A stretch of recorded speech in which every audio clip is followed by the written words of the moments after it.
Hello friends, welcome to L K academy. मैं आकाश मेहता। आज हम डिस्कस करेंगे करंट अफेयर्स अगस्त 4th वीक के। Let's start with the first news. हमारी पहली न्यूज है फ्रेंड्स कि अभी रिसेंटली इंडियन एयरफोर्स के द्वारा 15,000 फीट की ऊंचाई से दुनिया का पहला पोर्टेबल हॉस्पिटल ड्रॉप किया गया है। हाँ फ्रेंड्स, ड्रॉप किया गया है। दुनिया का पहला फर्स्ट पोर्टेबल हॉस्पिटल 15,000 फीट की ऊंचाई से अभी एयरफोर्स के द्वारा ड्रॉप किया गया है। इस न्यूज के बारे में बात करते हैं। बहुत ही इंपॉर्टेंट न्यूज है एग्जाम पॉइंट ऑफ व्यू से, और बहुत चीजें आपको सीखने को मिलेगी, जानने को मिलेगी। राइट, चलो। तो एक्चुअली रिसेंट न्यूज में क्या है फ्रेंड्स कि इंडियन एयरफोर्स के द्वारा अभी एक पोर्टेबल हॉस्पिटल, जो दुनिया का पहला पोर्टेबल हॉस्पिटल है, जो इंडिया के द्वारा इंडिजिनियसली बनाया गया है, बराबर ना। और इस पोर्टेबल हॉस्पिटल का नाम है आरोग्य मैत्री हेल्थ क्यूब। ये पोर्टेबल हॉस्पिटल को 15,000 फीट से ड्रॉप किया गया है। राइट, तो इसके लिए वो रिसेंट न्यूज में है। चलो अभी समझते हैं कि व्हाट इज आरोग्य मैत्री हेल्थ क्यूब और किस तरीके से वो वर्क करता है, उसके बारे में समझते हैं। राइट, चलो। तो आप देख सकते हो कि ये इंडियन एयरफोर्स का एयरक्राफ्ट है, और वहां से ये जो आरोग्य मैत्री हेल्थ क्यूब है, जो पोर्टेबल हॉस्पिटल है। पोर्टेबल हॉस्पिटल का मतलब ये एक ऐसा हॉस्पिटल है जिसको हम एक जगह से दूसरी जगह पे मूव कर सकते हैं।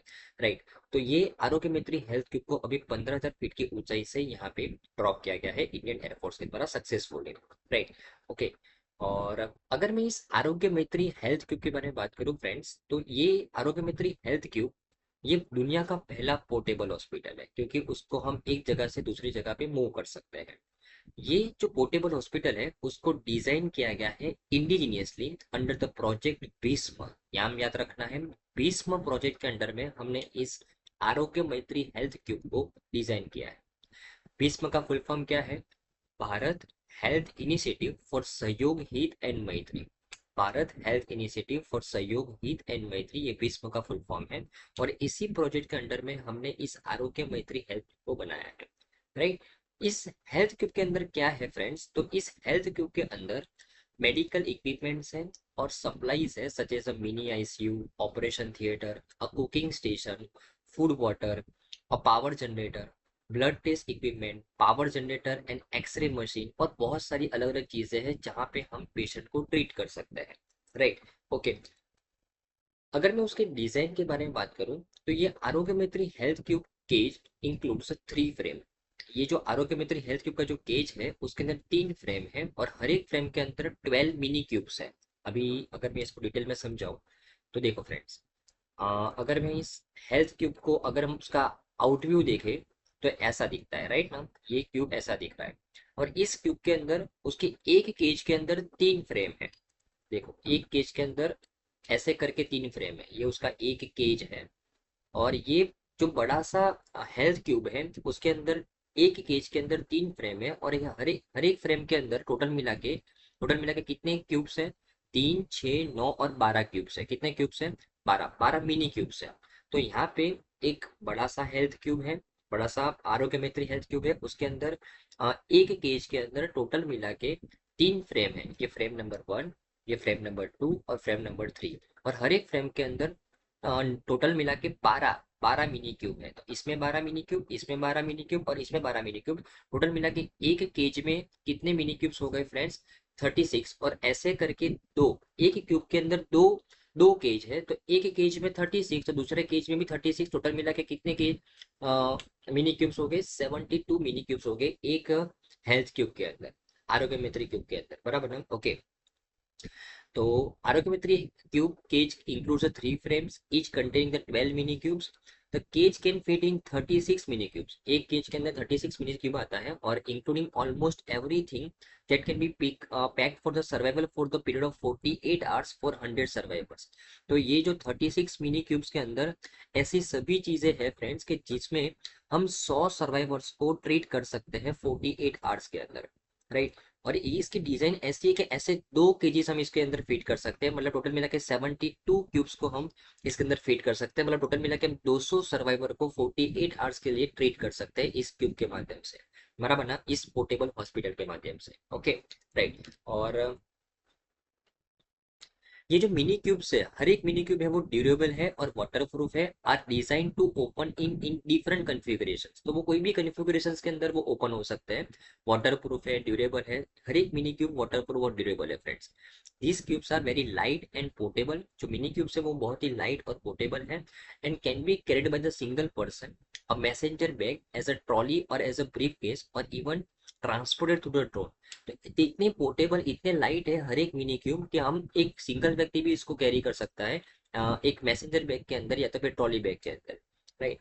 The cubes can handle the survival severe injuries. ये जो मिनी क्यूब्स हैं, अगर हम उस अकेले मिनी क्यूब्स को लेके जाए पूरे आरोग्य मित्र हेल्थ क्यूब की जगह पे, तो उस बहुत सारी इंजरीज को हम सर्वाइव कर सकते हैं। लाइक 40 बुलेट इंजरीज को हम सर्वाइव कर सकते हैं, 25 मेजर ब्लीड्स को हम सर्वाइव कर सकते हैं, 25 मेजर बर्न्स को हम सर्वाइव कर सकते हैं, मतलब बहुत सारी इंजरीज को हम सर्वाइव कर सकते हैं। राइट। टोटल मिला के हम 72 क्यूब्स इस हेल्थ क्यूब के अंदर हम कंटेन कर सकते हैं। राइट ना। ओके। और इस हेल्थ क्यूब को ऑपरेट करने के लिए हम एक टैबलेट बेस्ड एप्लीकेशन भी डेवलप किया गया है, और ये हेल्थ क्यूब आर्टिफिशियल इंटेलिजेंस और डेटा एनालिटिक्स का यूज करके बनाया गया है फ्रेंड्स, बराबर ना। ओके। राइट। ओके। तो आई थिंक आपको इस न्यूज़ में समझ में आया होगा, और ये दुनिया का पहला पोर्टेबल हेल्थ क्यूब है। और अभी रिसेंटली न्यूज़ में क्यों है, क्योंकि इंडियन एयरफोर्स ने उसको 15,000 फीट की ऊंचाई से यहाँ पे एक जगह पे उसको यूज में लिया था फ्रेंड्स, बराबर ना। 15,000 फीट की ऊंचाई से उसको ड्रॉप किया गया ये पैराशूट के माध्यम से, और एक ऐसी जगह पे इसका यूज किया गया जहाँ पे हम नॉर्मली कोई व्यक्ति को ट्रीट नहीं कर सकते। राइट ना। तो बहुत ही इंपॉर्टेंट न्यूज़ है एग्जाम पॉइंट ऑफ व्यू से, आई थिंक आपको समझ में आया होगा फ्रेंड्स। ओके। हमारी नेक्स्ट न्यूज़ है फ्रेंड्स कि अभी रिसेंटली इंडिया ऑस्ट्रेलिया का जो राइज एक्सीलेटर है, उनके द्वारा अभी कॉल्स किए गए हैं स्टार्टअप्स और एमएसएमईज को इन क्लाइमेट स्मार्ट एग्रीटेक। तो ये बहुत ही इंपॉर्टेंट न्यूज़ है friends exam point of view से, क्योंकि ये जो राइज एक्सेलेटर जो स्कीम है वो किसके तरह लॉन्च की गई है फ्रेंड्स, इंडिया और ऑस्ट्रेलिया के द्वारा। तो ये राइज एक्सेलेटर क्या है और ये रिसेंट न्यूज में क्यों है, उसको हम समझते हैं। सबसे पहले तो राइज एक्सेलेटर क्या है उसके पहले, मतलब उसको आपको समझना पड़ेगा। राइट। चलो, अगर मैं राइज एक्सेलेरेटर के बारे में बात करूं फ्रेंड्स, तो सबसे पहले तो राइज का फुल फॉर्म क्या है, rapid innovation and startup expansion accelerator. Rise का फुल फॉर्म है rapid innovation and startup expansion. ये जो राइज एक्सेलरेटर प्रोग्राम है वो इंडिया और ऑस्ट्रेलिया के बीच में लॉन्च किया गया था। ये दोनों देशों ने साथ में मिलकर ये प्रोग्राम लॉन्च किया था ताकि दोनों देशों के अंदर इनोवेशंस को सपोर्ट मिल सके, स्टार्टअप और एमएसएमईज को सपोर्ट मिल सके। इसके लिए इंडिया और ऑस्ट्रेलिया के द्वारा कोलाबरेटली ये प्रोग्राम को लॉन्च किया गया था। राइट। और इंडिया की तरफ से ये प्रोग्राम को कौन हैंडल करता है, अटल इनोवेशन मिशन। और ऑस्ट्रेलिया की तरफ से ये प्रोग्राम को कौन हैंडल करता है, CSIRO। ये दोनों संस्था उसको हैंडल करती है। राइट ना। इनोवेशंस को प्रमोट करने के लिए और इनोवेशंस को बढ़ावा देने के लिए यहाँ पे स्टार्टअप और एमएसएमईज के अंदर फोकस किया गया है ये राइस प्रोग्राम के अंडर में। राइट। तो एग्जाम में सीधा सीधा क्वेश्चन बनेगा, राइस एक्सेलेटर प्रोग्राम जो अभी भी रिसेंट न्यूज में था वो कौन से दो देश के बीच का कोलाबोरेशन है, इंडिया और ऑस्ट्रेलिया के बीच का, बराबर ना। ओके। राइट। अभी अगर मैं इस प्रोग्राम के बारे में बात करूं तो ये 2023 के अंदर इसको लॉन्च किया गया था। इस प्रोग्राम का मेन ऑब्जेक्टिव है to aid the business aiming for international expansion between the India and Australia. The platform has been instrumental in aiding the startups and MSMEs in validating, adapting and piloting their technologies for the new markets।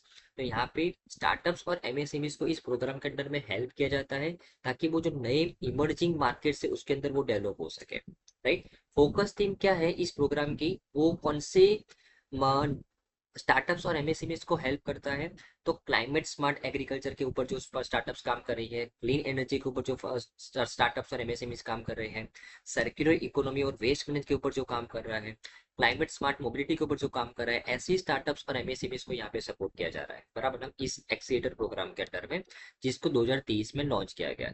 Okay. Right. Okay.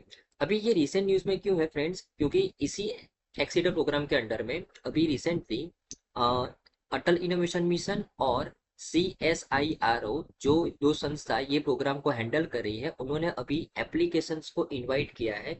उन्होंने startups और MSMEs को बोला है, कौन सी startups और MSMEs को बोला है, जो स्टार्टअप्स और एमएसएमईज क्लाइमेट स्मार्ट एग्रीटेक के ऊपर काम कर रही है, उनको यहाँ पे सपोर्ट देने की बात कर रही है। सपोर्ट देने की बात चल रही है राइस एक्सीलरेटर प्रोग्राम के अंडर में। कौन सी संस्था के द्वारा सपोर्ट दिया जाएगा? अटल इनोवेशन मिशन और CSIRO के द्वारा, जो रिस्पेक्टिवली इंडिया और ऑस्ट्रेलिया की संस्थाएं हैं। यहाँ पे इस प्रोग्राम के अंडर में जो स्टार्टअप्स और MSMEs क्लाइमेट स्मार्ट एग्रीटेक के ऊपर काम कर रही है, उनको यहाँ पे इनोवेशंस के लिए, रिसर्च के लिए सपोर्ट किया जाएगा इस एक्सीलरेटर प्रोग्राम के अंडर में। इसके लिए वो रिसेंट न्यूज में है। ओके, तो आई थिंक आपको इस न्यूज में समझ में आया होगा फ्रेंड्स। चलो, हमारी नेक्स्ट न्यूज है फ्रेंड्स कि अभी recently reserve bank of India के द्वारा कुछ नॉर्म्स इशू किए गए हैं for the recognition of self regulatory organisations in the financial market. तो सबसे पहले हम बात करेंगे कि what is self regulatory organisations, बराबर ना, और ये RBI के द्वारा कौन से नॉर्म्स इशू किए गए उसके बारे में हम डिस्कस करेंगे। चलो, सबसे पहले बात करते हैं what is self regulatory organisations, उसके ऊपर बात करते हैं। Okay, okay. अगर मैं सेल्फ रेगुलेटिव ऑर्गेनाइजेशंस फ्रेमवर्क की अगर बात करूं फ्रेंड्स, तो कौन सी संस्था सेल्फ रेगुलेटिव ऑर्गेनाइजेशंस बन सकती है? तो ऐसी कोई भी संस्था जो सेक्शन 8 ऑफ कंपनीज एक्ट 2013 के अंडर में बनी है, वो कोई भी संस्था, और जो संस्था नॉट फॉर प्रॉफिट कंपनी है, वो सेल्फ रेगुलेटिव ऑर्गेनाइजेशंस को सेटअप कर सकती है। और फॉर एग्जांपल, अभी देखो इसमें क्या है फ्रेंड्स कि अभी क्या है कि अगर हम बात कर ले सेबी, अगर हम बात कर ले रिजर्व बैंक ऑफ इंडिया, तो ये सब एक रेगुलेटरी अथॉरिटी है जो उनके अंडर में बहुत सारी संस्था को रेगुलेट कर रहे हैं। बहुत सारी, for example RBI commercial banks को रेगुलेट कर रही है, ग्रामीण बैंक को रेगुलेट कर रही है, फॉर एग्जांपल कोऑपरेटिव बैंक को रेगुलेट कर रही है। सेबी फॉर एग्जांपल ब्रोकर्स को रेगुलेट कर रहा है, कैपिटल मार्केट को रेगुलेट कर रहा है, बराबर ना, डिपोजिटरीज को रेगुलेट कर रहा है। तो मतलब ये जो रेगुलेटरी संस्थाएं है, जो रेगुलेटरी बॉडीज है, उनके ऊपर बहुत सारा बर्डन इंक्रीज हो रहा है, बराबर ना। ओके, तो इसके लिए उनके अंडर में ये जो संस्था जो काम कर रही है, उनको बोला जाता है रेगुलेटेड एंटिटी। तो क्या बोला जाता है? Regulated entity.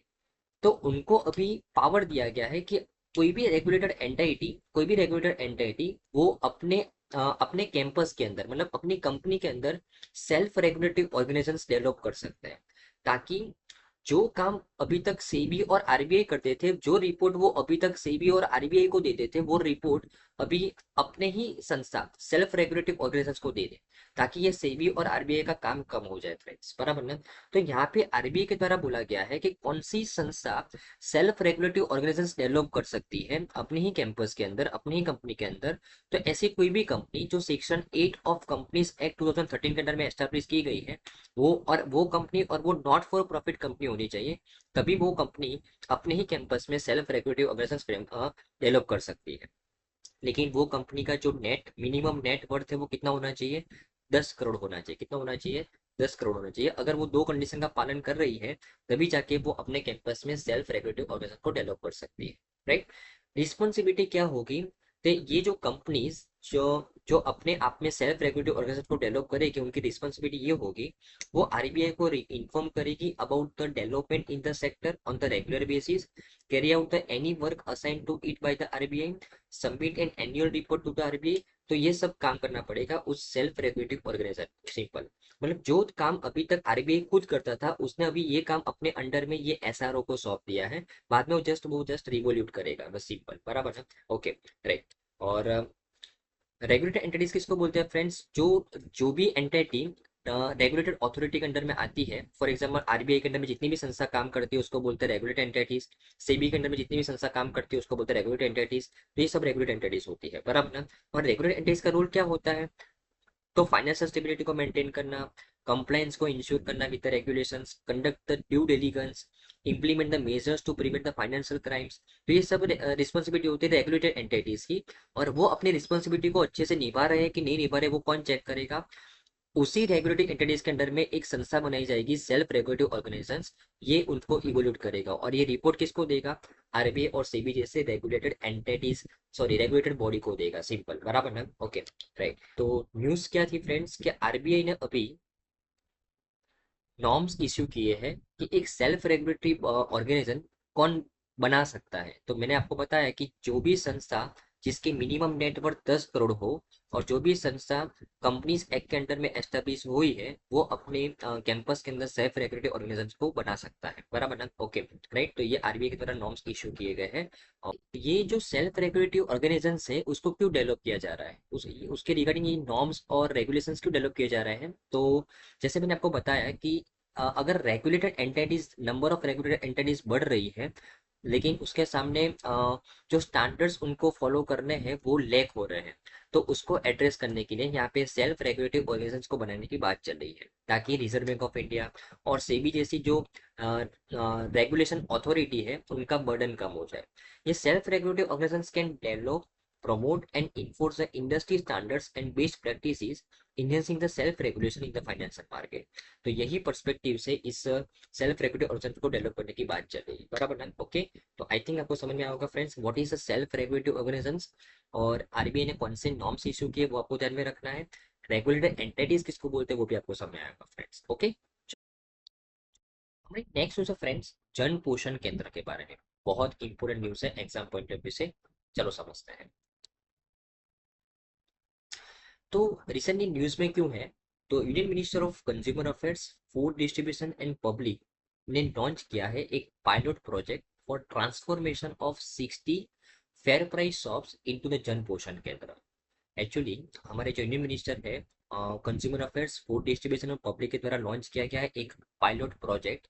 इस पायलट प्रोजेक्ट के अंदर में क्या किया जाएगा, तो जो 60 फेयर प्राइस शॉप है उसको कन्वर्ट किया जाएगा किसके अंदर, जन पोषण केंद्र के अंदर, बराबर ना? तो अभी हमारा काम है समझना कि what is fair price shop and what is जन पोषण केंद्र, इन दोनों के बीच में क्या डिफरेंस है। तो फेयर प्राइस शॉप्स की अगर बात करूं फ्रेंड्स, आपने देखा ही होगा अपने आसपास कि जो जो शॉप्स के अंदर राशन मिलता है, और वो भी सस्ते भाव में, मतलब सब्सिडाइज प्राइस पे। तो fair price shops are shops which is licensed to distribute the essential commodities which is issued under the Essential Commodities Act 1955 to the ration card holders under the targeted public distribution system। तो government का एक scheme चल रहा है, targeted public distribution system. इस scheme के under में जो एलिजिबल बेनिफिशरीज हैं उनको सस्ते भाव में सब्सिडाइज प्राइस पे राशन दिया जाता है हर महीने।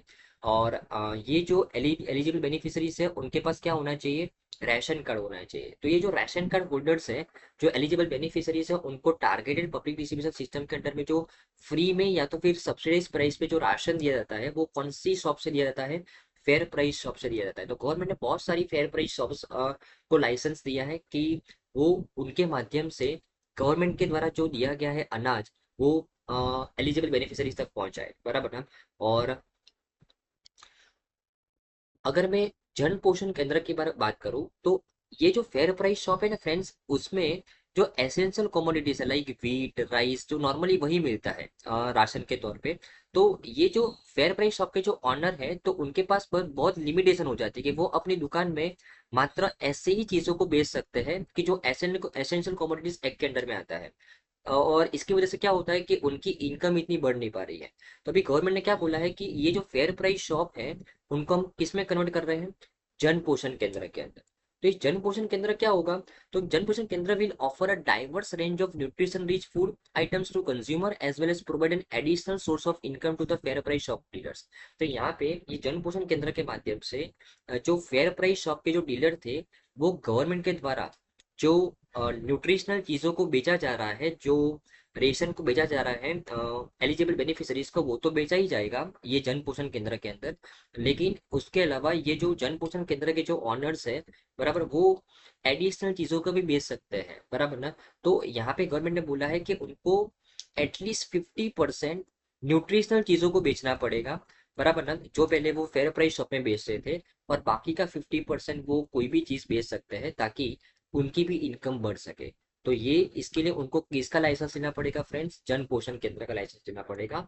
तो अभी रिसेंटली पायलट प्रोजेक्ट लॉन्च किया गया है गवर्नमेंट के द्वारा कि हम अभी शुरुआत में 60 फेयर प्राइस शॉप को कन्वर्ट कर रहे हैं जन पोषण केंद्र के अंदर, बराबर ना? Okay, right.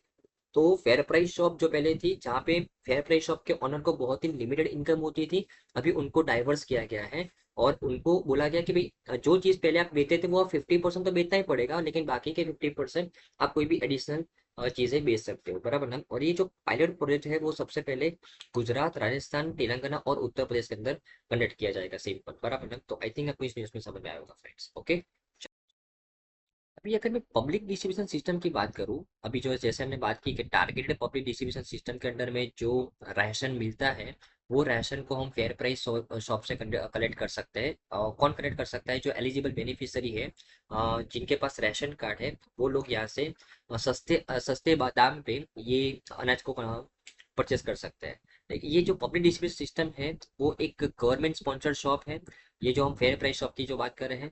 और through this system essential goods such as the wheat and rice are distributed at an affordable price to the card holders। और ये जो टारगेटेड पब्लिक डिस्ट्रीब्यूशन सिस्टम है वो कौन सी मिनिस्ट्री हैंडल कर रही है? Ministry of consumer affairs, food and public distribution इसको हैंडल कर रही है। और कौन कौन से मेजर कमोडिटीज को यहाँ पे बेचा जाता है? तो व्हीट, राइस, शुगर, केरोसिन, ये मेजरली यहाँ पे बेचा जाता है, सिंपल, बराबर ना। ओके, और ये जितनी भी मेजर कमोडिटीज है फ्रेंड्स, वो गवर्नमेंट ये जो फेयर प्राइस शॉप के अंदर जो डिस्ट्रीब्यूट करती है, वो कौन सी संस्था के माध्यम से करती है friends? Food corporation of India के माध्यम से करती है, राइट ना। तो ये फूड कॉर्पोरेशन ऑफ इंडिया जो गवर्नमेंट के बिहाफ में ये जो एसेंशियल कमोडिटीज है फूड पब्लिक ये फेयर प्राइस शॉप के अंदर डिस्ट्रीब्यूट करती है, और फेयर प्राइस शॉप के माध्यम से जो एलिजिबल बेनिफिशरीज है वहां तक ये चीजों को पहुंचाया जाता है। और अभी ये जो फेयर प्राइस शॉप है उसको किसके अंदर कन्वर्ट करने की बात चली है फ्रेंड्स? जन पोषण केंद्र के अंदर कन्वर्ट करने की बात चल रही है। तो आई थिंक आपको इस चीज में समझ में आया होगा। ओके, चलो, हमारा नेक्स्ट टॉपिक है फ्रेंड्स इनपुट टैक्स क्रेडिट के बारे में। बहुत इंपॉर्टेंट है एग्जाम पॉइंट ऑफ व्यू से। What is input tax credit, वो आपको पता होना जरूरी है, राइट। चलो, तो अब ये रिसेंट न्यूज में क्यों है, पहले हम वो समझ लेते हैं कि अभी recently director general of the GST intelligence ने अभी डिटेक्ट किया कि there is a tax evasion of 1.2 trillion rupees using the fake input tax credit since 2020। Director general of the GST intelligence क्या कह रहा है कि 2020 से अभी तक 1.2 ट्रिलियन रुपीस का टैक्स इवेजन हुआ है by using fake input tax rate का यूज करके। अभी आपको इस हेडलाइन को समझने से पहले इनपुट टैक्स क्रेडिट के बारे में समझना पड़ेगा फ्रेंड्स, बराबर ना। तो ये इनपुट टैक्स क्रेडिट क्या है, पहले हम वो समझ लेते हैं। तो input tax credit is one of the key features of the GST tax as a mechanism to avoid the cascading of the taxes. तो ये जो इनपुट टैक्स क्रेडिट है ना, वो जीएसटी टैक्स का बहुत ही इंपॉर्टेंट फीचर है। ये इनपुट टैक्स क्रेडिट को क्यों डेवलप किया गया है? To avoid the cascading of tax. Cascading of tax बहुत इंपॉर्टेंट टर्म है। कैस्केडिंग ऑफ टैक्स का मतलब क्या हो गया? Tax on tax. Tax on tax को अवॉइड करने के लिए इनपुट टैक्स क्रेडिट को बनाया गया है जीएसटी टैक्स के मैकेनिज्म के अंदर, राइट। और ये इनपुट टैक्स क्रेडिट कैसे काम करता है उसके बारे में देखते हैं। देखो फ्रेंड्स, अभी फॉर एग्जाम्पल एक होलसेलर है, एक रिटेलर है और एक कंज्यूमर है, बराबर ना। ओके, अब ये रिटेलर फॉर एग्जाम्पल एक शॉप वाला है, बराबर, एक रिटेलर है जो अपनी शॉप में सामान ये होलसेलर वाले के पास से ला रहा है।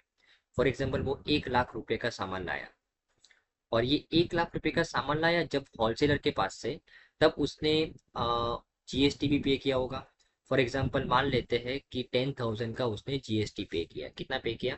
जीएसटी 10,000 रुपीज का, बराबर ना। ओके, तो ये शॉप में जब ये रिटेलर अपनी शॉप में सामान लाया, तब ऑलरेडी उसने 10,000 का जीएसटी पे कर दिया है, बराबर ना। 1 लाख रुपए का सामान लाया, उसके ऊपर उसने 10,000 का जीएसटी पे किया।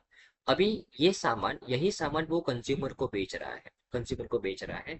फॉर एग्जाम्पल वो कंज्यूमर को 1 लाख रुपए का उसने सामान बेचा, जो 1 लाख रुपए का सामान वो लाया वही वो कंज्यूमर को बेच रहा है। तो जब वो कंज्यूमर को बेचेगा, तब फॉर एग्जाम्पल वो कंज्यूमर के पास से 18% जीएसटी के हिसाब से जीएसटी टैक्स कलेक्ट कर रहा है। तो बोल सकते हैं ये 1 लाख के अंदर 18,000, तो उसको क्या मिलेगा? जीएसटी मिलेगा, राइट। अभी मुझे इतना बताओ, ये जो जीएसटी वाला जो पैसा है, क्या वो शॉप वाला अपनी जेब में रख सकता है? नहीं, ये जीएसटी वाला जो पैसा है वो शॉप वाले को, गवर्नमेंट को देना पड़ेगा। तो यहाँ पे उसने ये 1 लाख रुपए के सामान के ऊपर ऑलरेडी 10,000 का जीएसटी पे कर लिया था, बराबर ना। ओके, और वही 1 लाख रुपए के सामान के ऊपर उसको वापस कितना पे करने का आया? 18,000। मुझे बताओ, सामान वही है, और जो पहले उसने 10,000 ऑलरेडी भर दिए थे उसके वो सामान के पीछे, अभी उसी सामान के पीछे उसको कितना भरना है? 18,000। मुझे बताओ, ये तो टैक्स ऑन टैक्स हो गया ना। कैस्केडिंग इफेक्ट हो गया। तो ये टैक्स ऑन टैक्स से बचने के लिए गवर्नमेंट एक मैकेनिज्म लेके आया, इनपुट टैक्स क्रेडिट। गवर्नमेंट ने क्या बोला कि एक दुकानदार ने जब उसने दुकान को ओपन किया था, या तो फिर दुकान के अंदर वो सामान लाने के लिए जब वो कोई सामान लाता है होलसेलर के पास से, तब वो जो टैक्स पे करता है, बराबर ना, उसको माना जाता है इनपुट टैक्स। क्या माना जाता है? Input tax. और जब यही दुकानदार वही सामान को कंज्यूमर को बेचता है और जब वो टैक्स कलेक्ट करता है, बराबर, उसको माना जाता है आउटपुट टैक्स। ये दोनों इनपुट टैक्स और आउटपुट टैक्स दोनों किसको देने हैं? गवर्नमेंट को देने हैं। तो उसने ये इनपुट टैक्स तो ऑलरेडी दे दिया। कितना दे दिया है फ्रेंड्स? 10,000। और अभी उसके पास आउटपुट टैक्स कितना आया? 18,000। ये उसको किसको देना पड़ेगा? गवर्नमेंट को देना पड़ेगा। तो जब ये गवर्नमेंट को देगा 18,000, तब उसको 18,000 नहीं देना है, क्योंकि उसने 10,000 तो ऑलरेडी पे कर दिया उसी सामान के ऊपर। तो उसको अभी डिफरेंस ही पे करना है। कितना हजार गवर्नमेंट को पे करना है? 8,000। तो मैं बोल सकता हूँ उस दुकानदार को इनपुट टैक्स क्रेडिट मिला। कितने का मिला? 10,000 का, बिकॉज उसने ऑलरेडी इनपुट किए गए सामान के ऊपर टैक्स पे कर दिया था इनपुट टैक्स के माध्यम से, बराबर ना। तो ये होता है इनपुट टैक्स क्रेडिट। तो यहाँ पे रिसेंट न्यूज में क्यों है, तो ये director general of the GST intelligence क्या कह रहा है कि 2020 से अभी तक बहुत सारे फेक इनपुट टैक्स क्रेडिट के माध्यम से 1.2 ट्रिलियन रुपीस का टैक्स इवेजन हुआ है। इसके लिए वो रिसेंट न्यूज में है। हमारे लिए इंपॉर्टेंट है what is input tax credit, जो आपको समझ में आ गया होगा फ्रेंड्स, राइट ना। ओके, चलो। तो यहाँ पे मैंने सिंपल भाषा में लिखा है कि what is the input tax credit. It's a mechanism to avoid the cascading of tax, और it is also known as tax on tax, बराबर ना। ओके। और input tax credit refers to the tax already paid by the person at the time of purchase of the goods और services and which is available as a deduction from the tax payable. तो जो tax हमने already पे कर दिया है जब हमने सामान को परचेज किया था, वो टैक्स को आपको डिडक्ट करना है, जो आप टैक्स हमको पे करना है उसके अंदर से, बराबर ना। ओके। इसको बोलते हैं इनपुट टैक्स क्रेडिट, बराबर ना। Okay, right. तो आई थिंक आपको समझ में आया होगा फ्रेंड्स। और हमारी नेक्स्ट न्यूज़ है friends, Teesta V hydro power station के बारे में। इसके बारे में समझते हैं कि what is a Teesta V hydro power station. वो रिसेंट न्यूज़ में क्यों है उसके बारे में समझते हैं, राइट ना। ओके। फिर रिसेंट न्यूज़ में वो क्या क्यों है ये Teesta V hydro power station, वो पहले देख लेते हैं। कि एक लैंडस्लाइड हुआ। ये लैंडस्लाइड के अंदर 6 हाउस को डैमेज हुआ। And building, national hydro electric power corporation की एक बिल्डिंग है, उसको भी डैमेज हुआ। और at the site of its Teesta V hydro power station in Sikkim's Gangtok district recently. तो सिक्किम का जो ये गैंगटॉक डिस्ट्रिक्ट है, वहां पे अभी एक लैंडस्लाइड हुआ और उसकी वजह से 6 घर और एक building national hydro electric power station की, जो कहाँ पे है, Teesta V hydro power station के साइड के ऊपर, उसको डैमेज हुआ। इसके लिए ये hydro power station recent news में है। लेकिन हमारे लिए इम्पोर्टेंट है कि what is Teesta V hydro power station, उसके बारे में समझते हैं। तीस्ता वी का मतलब, ये Teesta fifth hydro power station है। ये तीस्ता नदी के ऊपर 5वां हाइड्रो पावर स्टेशन है, जो किसके द्वारा डेवलप किया गया है? नेशनल हाइड्रोइलेक्ट्रिक पावर कॉर्पोरेशन के द्वारा। और उसकी एक ऑफिस के ऊपर अभी लैंडस्लाइड की वजह से डैमेज हुआ, इसकी वजह से वो रिसेंट न्यूज में है। लेकिन हम पढ़ते हैं कि what is Teesta hydro power station. So it is a 510 megawatt hydropower project which is located on the Tista River basin in Gangtok district of Sikkim.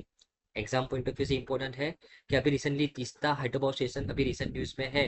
वो कहाँ पे लोकेटेड है? तो गैंगटॉक डिस्ट्रिक्ट सिक्किम के अंदर तीस्ता रिवर के बेसिन के ऊपर ये प्रोजेक्ट बनाया गया है। और 510 मेगावाट का ये प्रोजेक्ट है, सिंपल, बराबर ना। ओके। और ये जो प्रोजेक्ट है इसको डेवलप किया है और ओन है वो नेशनल हाइड्रोइलेक्ट्रिक पावर कॉर्पोरेशन के द्वारा, बराबर ना। ओके। और this project construction is commence in 1999 and subsequently entered into the commercial operation in 2008। ये जो प्रोजेक्ट का कंस्ट्रक्शन है 1999 के अंदर शुरू हुआ था और 2008 के अंदर ये प्रोजेक्ट का कमीशन होना शुरू हुआ, ऑपरेशन होना उसका 2008 के अंदर शुरू हुआ फ्रेंड्स, बराबर ना। ओके। और जो नदी के ऊपर ये प्रोजेक्ट को बनाया गया है, अगर मैं उस नदी के बारे में उसके कुछ की फैक्ट्स के बारे में बताऊं फ्रेंड्स, तो तीस्ता रिवर वो ट्रिब्यूटरी है ब्रह्मपुत्र नदी की। और मैंने आपको पहले भी बताया है कि जो ब्रह्मपुत्र नदी है, ये चाइना में उसका नाम है यारलुंग सांगपो। ये ब्रह्मपुत्र नदी चाइना में जिसका नाम है यारलुंग सांगपो, जो भारत में एंटर होती है अरुणाचल प्रदेश से। और जब भी वो अरुणाचल प्रदेश के अंदर वो एंटर होगी, वो उसका नाम हो जाएगा ब्रह्मपुत्र नदी, बराबर ना। ओके। और ये ब्रह्मपुत्र नदी अरुणाचल प्रदेश से बांग्लादेश के अंदर होके वो वापिस कहाँ पे एंटर होती है, हमारे वेस्ट बंगाल के अंदर, राइट ना। ओके, और आप यहाँ पे देख सकते हो कि ये जो ब्रह्मपुत्र नदी है जो बांग्लादेश के अंदर होके जो हमारे वेस्ट बंगाल के अंदर एंटर होती है, उसकी एक ट्रिब्यूटरी आपको दिख रही है यहाँ पे, ये तीस्ता नदी है। और ये जो तीस्ता नदी है उसका ओरिजिनेशन फ्रेंड्स यहाँ पे हिमालय के अंदर होता है, और वहां से वो सिक्किम से वो यहाँ पे वो सिक्किम है, सिक्किम से होके ये वेस्ट बंगाल में एंटर करके फिर यहाँ से बांग्लादेश के अंदर एंटर करके वो कहाँ पे उसका कनेक्शन होता है ब्रह्मपुत्र नदी के अंदर, बराबर। तो ये ब्रह्मपुत्र नदी की ट्रिब्यूटरी है जिसका ओरिजिनेशन होता है हिमालय से, सिक्किम में एंटर होती है, उसके बाद वो वेस्ट बंगाल में जाएगी, और उसके बाद बांग्लादेश से होके वो कहाँ पे एंटर हो जाती है, ब्रह्मपुत्र नदी के अंदर, बराबर ना। Okay, right. तो याद रखना है तीस्ता नदी वो ट्रिब्यूटरी है किसकी, ब्रह्मपुत्र नदी की। और this river forms a boundary between the Sikkim and west Bengal. ये रिवर है ना वो बाउंड्री फॉर्म करती है सिक्किम और वेस्ट बंगाल के बीच में, बराबर ना। ओके, हमारी नेक्स्ट जो फ्रेंड्स कब रिसेंटली गवर्नमेंट के द्वारा एश्योर्ड पेंशन देने की बात की गई है, और जो न्यू पेंशन सिस्टम में जो कुछ बैकट्रैक्स थे उसको यहाँ पे गवर्नमेंट के द्वारा सॉल्व किए गए हैं और एश्योर्ड पेंशन देने की बात की गई है, तो उसके बारे में बात करते हैं, बराबर ना। तो ये न्यूज़ को समझने से पहले हम उसके थोड़े से बैकग्राउंड में जाते हैं। तो अभी देखो फ्रेंड्स, एक्चुअली हमारे देश में अभी दो टाइप की पेंशन सिस्टम चल रही है, ओल्ड पेंशन स्कीम और नेशनल पेंशन सिस्टम एनपीएस। अभी actually old old pension scheme है ना, जो भी सरकारी कर्मचारी का रिक्रूटमेंट 2004 से पहले हुआ था उनको जो पेंशन मिल रहा है वो ओल्ड पेंशन स्कीम के हिसाब से मिल रहा है, और जो सरकारी कर्मचारी के का जो रिक्रूटमेंट है वो 2004 के बाद हुआ है, उनको जो पेंशन मिल रहा है वो नेशनल पेंशन सिस्टम के अंडर में मिलता है, बराबर ना। अगर मैं ओल्ड पेंशन स्कीम की बात करूँ तो उसमें पेंशन अमाउंट कैसे डिलीवर किया जाता है, तो फॉर एग्जांपल कोई गवर्नमेंट कर्मचारी है और उसका जो लास्ट रिटायरमेंट जब वो जो रिटायर होने वाला है तब उसका जो लास्ट सैलरी था, लास्ट बेसिक सैलरी, उसका 50% यहाँ पे पेंशन मिलता है ओल्ड पेंशन स्कीम के अंडर में। एक गवर्नमेंट एम्प्लॉय जब वो रिटायर होने वाला है, जब वो अपना लास्ट सैलरी ले रहा है, बराबर, उस वो बेसिक का 50% उसको पेंशन के तौर पे मिलता है, बराबर ना। ओके, उसके अलावा डीएनएस अलाउंस ऐड होते जाता है हर साल, जो मोंगवारी भत्ता जो हम इसको बोलते हैं, राइट ना। तो ये पेंशन अमाउंट होता है ओल्ड पेंशन स्कीम के अंडर में। खास बात ये है कि ओल्ड पेंशन सिस्टम के अंडर में जो भी गवर्नमेंट एम्प्लॉय को पेंशन मिलता है उसमें वो एम्प्लॉय के द्वारा कोई भी कंट्रीब्यूशन नहीं किया गया, पूरा का पूरा कंट्रीब्यूशन किसका है, गवर्नमेंट का है, बराबर। 100% कंट्रीब्यूशन गवर्नमेंट का है ओल्ड पेंशन स्कीम के अंडर में। और ये पेंशन स्कीम के अंडर में एलिजिबल कर्मचारी कौन है, तो गवर्नमेंट एम्प्लॉय होना चाहिए और उसका रिक्रूटमेंट 2004 से पहले होना चाहिए। ओके, अभी जो व्यक्ति का रिक्रूटमेंट 2004 के बाद में हुआ है उसको कौन सी सिस्टम के अंदर में पेंशन मिल रहा है, नेशनल पेंशन सिस्टम के अंदर में पेंशन मिल रहा है। अभी इसके अंदर क्या मैकेनिज्म है फ्रेंड्स, तो इसके अंदर मैकेनिज्म ये है कि यहाँ पे इम्प्लॉई कंट्रीब्यूट करता है 10% अपनी सैलरी में से और गवर्नमेंट कंट्रीब्यूट करती है 14%। मतलब जब हर मंथ सैलरी आता है उसमें से 10% कंट्रीब्यूशन कर रहा है इम्प्लॉई और 14% कंट्रीब्यूशन कर रहा है गवर्नमेंट, और ऐसे करके कुछ कुछ पेंशन का अमाउंट हर महीने कलेक्ट होता जाता है। और जब वो व्यक्ति रिटायर होगा तब एक उसका एक बड़ा सा पेंशन अमाउंट होगा, बराबर ना। लेकिन यहाँ पे ये जो पेंशन अमाउंट होगा वो पूरा का पूरा गवर्नमेंट के द्वारा नहीं दिया है, उसमें से 10% कंट्रीब्यूशन एम्प्लॉय का है और 14% कंट्रीब्यूशन गवर्नमेंट का है। ऐसे करके ये पेंशन का पर्पस बना हुआ है, राइट। ओके, अभी उसके अलावा गवर्नमेंट ये जो 10% और 14% जो हर महीने कलेक्ट करती है वो पैसा गवर्नमेंट कहाँ पे इन्वेस्ट करती है, तो पैसा गवर्नमेंट सिक्योरिटीज के अंदर इन्वेस्टमेंट किया जाता है, कुछ पैसा म्यूचुअल फंड्स के अंदर इन्वेस्टमेंट किया जाता है, बराबर ना। तो यहाँ पे अभी ये सब जगह पे अगर गवर्नमेंट इन्वेस्ट कर रही है तो उसमें से कितना रिटर्न मिलेगा वो फिक्स नहीं है। तो इसके लिए ये जो नेशनल पेंशन सिस्टम के अंदर जो पेंशन मिलता है एक व्यक्ति को, वो उसको कितना मिलेगा वो उसको पता नहीं होता, फिक्स नहीं होता, सिंपल, वो मार्केट के कंडीशन के ऊपर डिपेंड करता है, बराबर ना। ओके, उसके अलावा जब भी कोई व्यक्ति रिटायर होगा तो उसका ये जो पेंशन पर्पस है वहां से वो एक साथ 60% पैसा उठा सकता है रिटायरमेंट के समय, और बाकी का 40% वो हर महीने उसको पेंशन के तौर पे मिलेगा, बराबर ना? ओके।